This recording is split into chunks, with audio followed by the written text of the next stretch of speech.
most humans on the planet, how conscious are they? In today's world? Yeah, in Los Angeles. You spend time here. Let's take the whole world, I don't want to make a judgment on Los Angeles. In the whole world, it's unfortunately a very minuscule percentage, minuscule. Why is this so?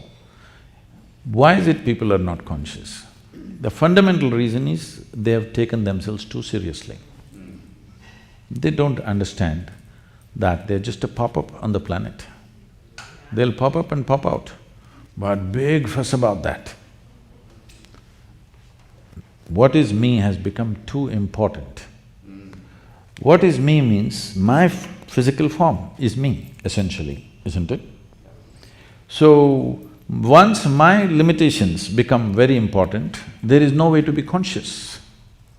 You're just becoming self-defeating in the process, it doesn't matter how hard you try. The only and only reason why the entire world is not naturally enlightened is they're dead serious about their lives. They've not come to ease with their life, they're too serious about it. See, you've just been through an engineering online process. If you take the very solar system, in this cosmos, this solar system is a tiny speck. In that speck, planet Earth is a microspeck. In that microspeck, Los Angeles is a super microspeck. In that, you're a big man. This is a serious problem, it's not a small problem.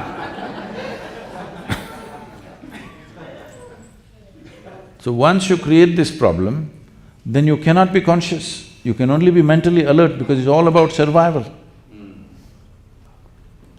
The more mentally alert you become, more you tend to become like a carnivorous animal. You know, a carnivorous animal is very mentally alert because every day he has to hunt his food.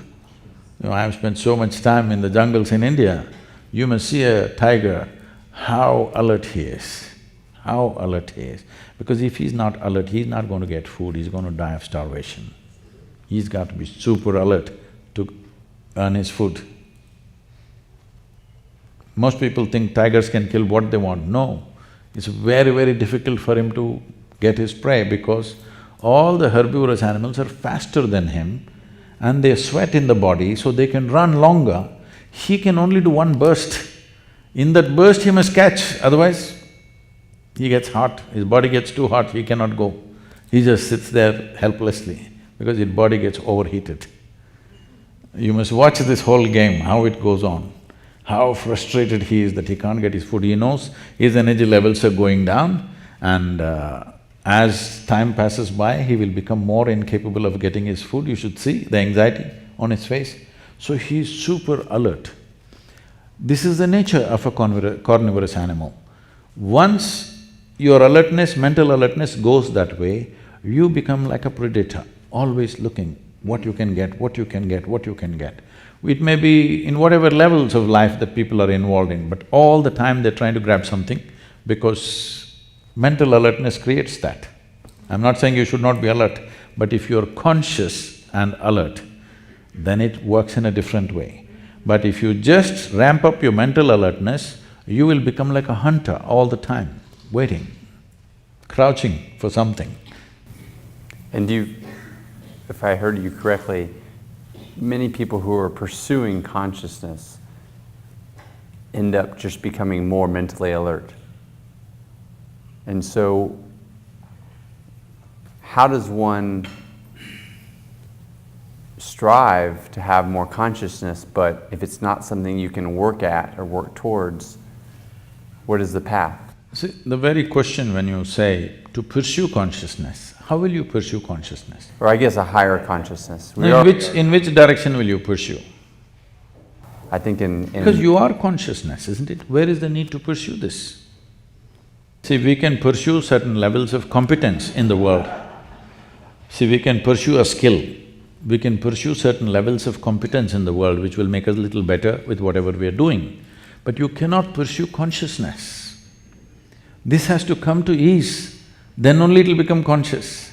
When it becomes very alert, it becomes like an animal. So, becoming an animal means it's not that something wrong, But in the evolutionary scale of things, you're going backwards. See, the most significant aspect of being human is this, that you can determine the nature, the scope and the pace of your evolution, unlike any other creature. This is the most important aspect of being human, that you can determine the nature, scope and the pace of your own evolution, which no other creature can determine. For them, nature pushes them at whatever pace it pushes them.